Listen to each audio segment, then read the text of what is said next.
मैं भारत को भारतीयता की मान्यता के आधार पर फिर से खड़ा करना चाहता हूं, उस काम में लगा कि जो अग्नि स्वयं पाक घर के लिए सबसे महत्वपूर्ण है, वही अग्नि आपके पोट के लिए भी सबसे महत्वपूर्ण है। अगर आपके पोट में अग्नि नहीं है तो आप कुछ भी खाइए, कभी भी नहीं पचेगा। स्वयं पाक घर में अग्नि नहीं है तो कुछ भी लाइए, कभी भी भोजन नहीं बनेगा।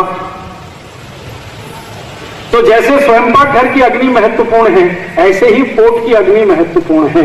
अगर आपके पोट में बराबर अग्नि है तो आपको भोजन बहुत अच्छे से पचेगा, और भोजन पचेगा तो मैंने आपसे कहा कि उसी में से मांस, मज्जा, रक्त, वीर, मल, मूत्र और उसके जो सूक्ष्म पोषक तत्व तो सब उसी में से बनेगा। अब जो शरीर के काम का है वो शरीर में रह जाएगा, और जो बेकार है वो शरीर से निकल जाएगा। आपके शरीर के जो काम का नहीं है वो मल है और मूत्र है, तो वो मल और मूत्र तो निकल जाएगा, बाकी जो कुछ है वो शरीर के काम का है तो शरीर में रह जाएगा। अब आप ध्यान दीजिए इस बात पर कि हमारे शरीर में पेट स्थान, मध्य स्थान सबसे महत्वपूर्ण, और इस मध्य स्थान में वो स्थान जहां भोजन पचता है वो और भी ज्यादा महत्वपूर्ण। और जहां भोजन पचता है उसमें अग्नि अगर है तब तो सबसे ज्यादा महत्वपूर्ण। जैसे आप दूध में चावल मिलाकर अग्नि पर रखते हैं और थोड़ी देर में खीर तैयार हो जाती है, ऐसे ही पोट में अग्नि के उपस्थित होते ही कुछ भी भोजन आगे बढ़ने के लिए, पाचन के लिए चला जाता है। आप कुछ भी खाइए, अग्नि उसको आगे के रूप में लेके जाएगी। पहले क्या होता है, आप कुछ भी खाते हैं तो वो सब कुछ पेस्ट में बदलता है। पेस्ट का तरीका आपने देखा है। पेस्ट माने ना तो सॉलिड है और ना तो लिक्विड है, ना तो द्रव रूप है ना तो ठोस रूप है, द्रव और ठोस के बीच की अवस्था है जिसको हम पेस्ट कहते हैं। हमने कुछ भी खाया तो वो पहले पेस्ट में बदलता है, और पेस्ट थोड़ी देर के बाद रस में बदलता है, और रस के आगे की जो स्थिति है फिर वो सब है जो मैं आपको बार बार कह रहा हूं, मांस, मज्जा, रक्त, वीर, मल, मूत्र, ये सब उसी के आगे आगे निकलता है। तो आपने कुछ खाया है वो आपके पेट में जाए, ठीक रूप से पचे, और पचने के बाद उसमें से मांस, मज्जा, रक्त, वीर, मल, मूत्र सम्यक मात्रा में बने, माने जितनी जरूरत है उतनी मात्रा में बने, तो जीवन पर्यंत आप बिना किसी रोग के निरोगी रहते हुए अपने जीवन को बिताएंगे।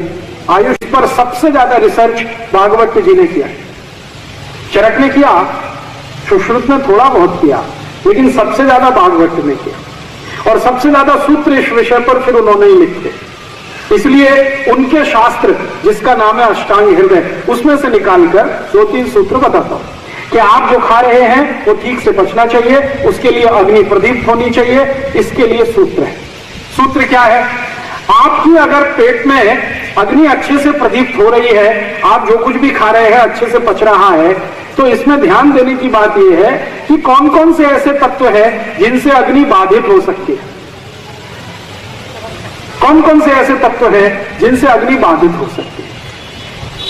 अब मैं आपसे एक सरल प्रश्न पूछूं तो आपको तुरंत ये ध्यान में आएगा।